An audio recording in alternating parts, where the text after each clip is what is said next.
Jangan pernah berkecil hati dengan keadaan. Justru kita balik.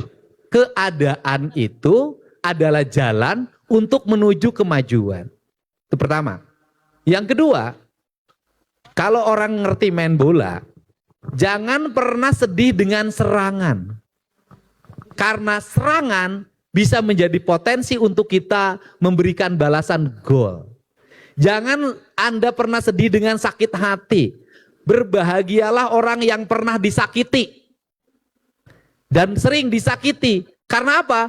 Orang yang pernah disakiti dan sering disakiti memiliki potensi dua. Satu, dia jatuh hancur. Yang kedua, dia bangkit. Jadilah orang yang bangkit karena rasa sakit hati. Dan yang terakhir, jangan pernah berpikir Anda tidak selesai kuliah karena biaya. Tidak selesai kuliah karena Anda tidak bisa mendapat makan dalam setiap hari. Kenapa? Tidak ada orang yang gagal kuliah hanya karena faktor biaya saja. Tetapi faktor yang lain adalah tekad kita untuk bisa melewati masa-masa sulit. Yakinlah banyak orang yang berdiri tegak dalam setiap hari bukan karena orang tuanya yang kaya, bukan karena orang tuanya yang pejabat tinggi, tapi dia sukses karena dirinya punya keinginan untuk menjadi orang sukses. Orang tuanya memiliki doa bagi anaknya untuk sukses. Yang ketiga, ini yang penting, rajinlah Anda bertirakat. Ini penting. Apa itu bertirakat?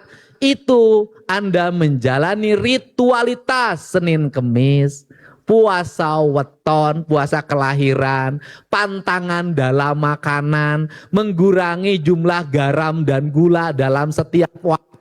Karena itu cara menuju kemajuan. Saya ini orang yang ketika SMA hampir selama 6 bulan saya tidak makan garam dan gula, namanya neis. Atau namanya mutih. Dan itu saya jalanin. Dan apa itu manfaatnya? Dalam hidup itu banyak perkara yang tidak bisa diselesaikan dengan cara matematika. Orang banyak hidup menyelesaikan masalah yang mampu karena intuisi, kemampuan dia berlatih menyelesaikan masalah. Jadi hari ini saya sering banyak menghadapi hal, saya selalu ingin menyelesaikannya sendiri. Karena apa? Yakinlah setiap manusia punya potensi menyelesaikan masalahnya sendiri. Ini penting. Jadi ini penting motivasi buat Anda semua. Karena kuliah tidak hanya cukup diselesaikan dengan gelar akademik saja. Gelar akademik belum tentu menjadi jalan bagi Anda menuju keberhasilan. Kenapa? Pada di dunia kerja nanti, bahwa banyak orang yang sukses bukan dari gelar akademiknya. Kadang gelar akademik tidak digunakan untuk meraih prestasi hidupnya. Tapi itu hanya sebagai jalan saja mendapat status sosial masyarakat. Tetapi yang paling penting adalah keberhasilan diraih dengan panjangnya pengalaman hidup manusia. Pengalaman hidup yang sangat pahit akan membawa orang pada keberhasilan. Sekali lagi, orang yang banyak mengalami kepahitan dalam perjalanan hidupnya, dia akan meraih kesuksesan. Tapi kadang orang yang perjalanan hidupnya manis sekali dalam setiap hari, kadang ketika mendapat tantangan, rintangan dan ancaman, dia ambruk tak mampu melewatinya. Orang-orang yang punya daya tahan tubuh yang kuat seringkali bukan orang-orang yang terlalu apik dalam hidupnya. Sekali lagi saya katakan, orang yang punya daya tahan tubuh yang kuat seringkali bukan yang selalu menjaga keapikan dalam hidupnya. Saya katakan, saya tesis begini. Benarkah setiap makan harus cuci tangan? Benar gak? Cuci tangannya harus pakai sabun, benar gak? Kalau tidak cuci tangan nanti sakit perut, benar gak? Benar bagi mereka yang terbiasa hidupnya cuci tangan.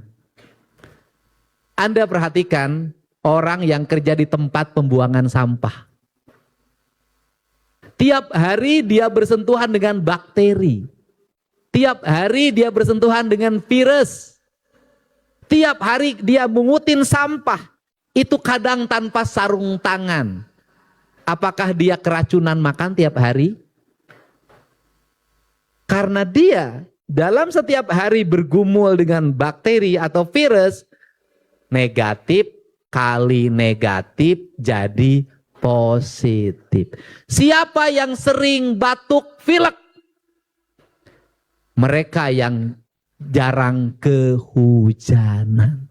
Mereka yang sering kehujanan tidak akan pernah kena penyakit pilek. Siapa yang mudah demam? Mereka yang kemana-mana selalu pakai payung. Tapi orang yang biasa kepanasan dalam setiap hari jarang demam. Siapa yang mudah sekali mengeluh? Orang yang jarang menemukan kesulitan. Orang yang menemukan kesulitannya setiap hari, dia tidak akan pernah mengeluh lagi. Karena kesulitan sudah menjadi bagian dari hidupnya.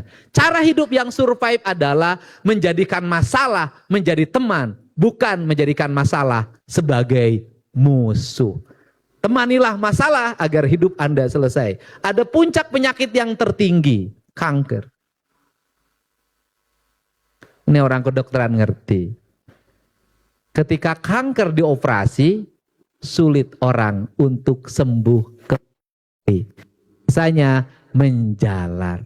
Tapi orang yang sudah sampai pada tingkat puncak penyerahan diri yang tinggi, seringkali memilih tidak beroperasi, cenderung memilih kanker itu menjadi sahabat dalam hidupnya. Untuk itu, jadikanlah kesulitan itu sahabat, agar Anda menjadi orang yang mampu tidak mengalami masalah ketika berhadapan dengan kesulitan.